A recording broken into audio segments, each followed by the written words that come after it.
Frères et sœurs, je crois que c'est pratiquement le seul passage dans l'évangile de Jean où la voix du Père intervient. Une voix intervient du ciel, je l'ai glorifié et je le glorifierai encore. Et c'est dire que ce passage nous ramène au cœur même du problème de la passion. On n'entend jamais la voix du Père, on entend celle de Jésus, celle de ses interlocuteurs qui protestent contre ses prétentions à la vérité d'un témoignage qu'on ne peut pas contrôler, mais on n'entend la voix du Père qu'à ce moment-là. Il est précisé d'ailleurs que cette voix du Père est pratiquement inintelligible à la foule, puisque les gens pensent que c'est un coup de tonnerre. Or, à quel moment cette voix du Père surgit? C'est précisément au moment où Jésus annonce explicitement sa mort comme un grain de blé qui a été jeté dans la terre.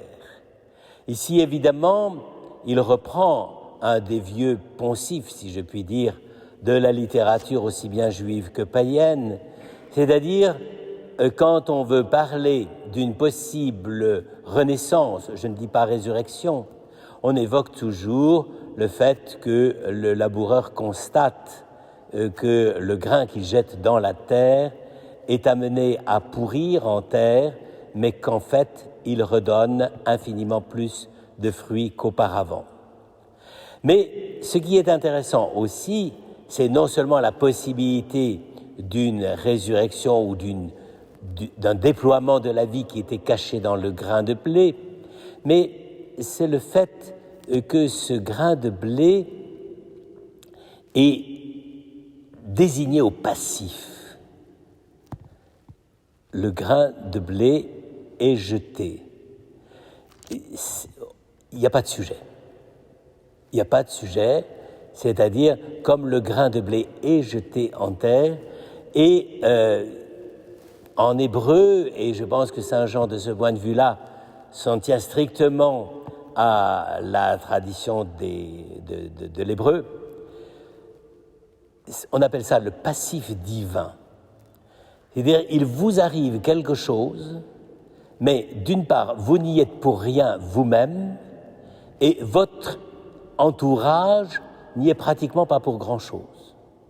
C'est le fait que le sujet, en réalité le grain de blé, c'est-à-dire ici le Christ, éprouve le moment de sa passion comme un événement qu'il ne maîtrise pas, ni lui, ni même ceux qui vont l'arrêter, le condamner et le crucifier.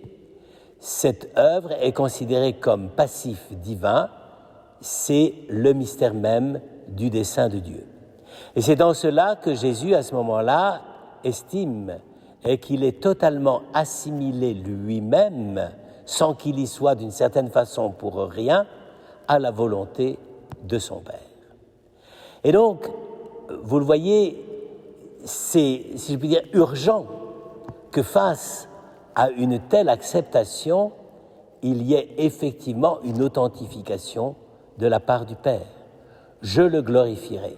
Au moment même où Jésus éprouve l'entrée dans sa passion, où il a deux doigts d'entrer dans sa passion, où il éprouve cette réalité comme une chose non voulue, non décidée, non maîtrisée, eh bien, à ce moment-là, c'est le Père qui dévoile effectivement l'ultime dessein de cette affaire. Je le glorifierai, je l'ai glorifié et je le glorifierai encore. C'est-à-dire qu'on a là exactement une des intuitions les plus fortes de la tradition à la fois de l'évangile de Jean, mais aussi indirectement dans d'autres textes, que la passion est en même temps, inséparablement, mouvement d'être jeté et rejeté, et le mouvement d'être glorifié. Pour Jésus, il n'y a pas de distinction entre le moment où il entre dans la mort par la souffrance et le moment même où le Père le glorifie. Sa mort est une glorification.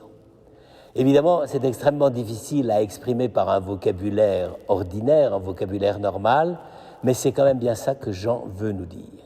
Il veut nous dire la parfaite coïncidence entre le fait que le Fils accepte la passion, la mort, et qu'en même temps commence à se réaliser la résurrection.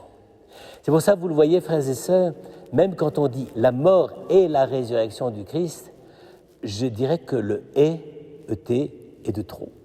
C'est la mort-résurrection. Mort parce que le Christ l'éprouve comme mort, il est jeté en terre, et résurrection parce que c'est le Père qui le glorifie. C'est un des grands mystères du mystère de la mort de Jésus, de l'événement de la mort de Jésus, c'est que c'est comme, si je puis dire, une pièce de monnaie ou une médaille.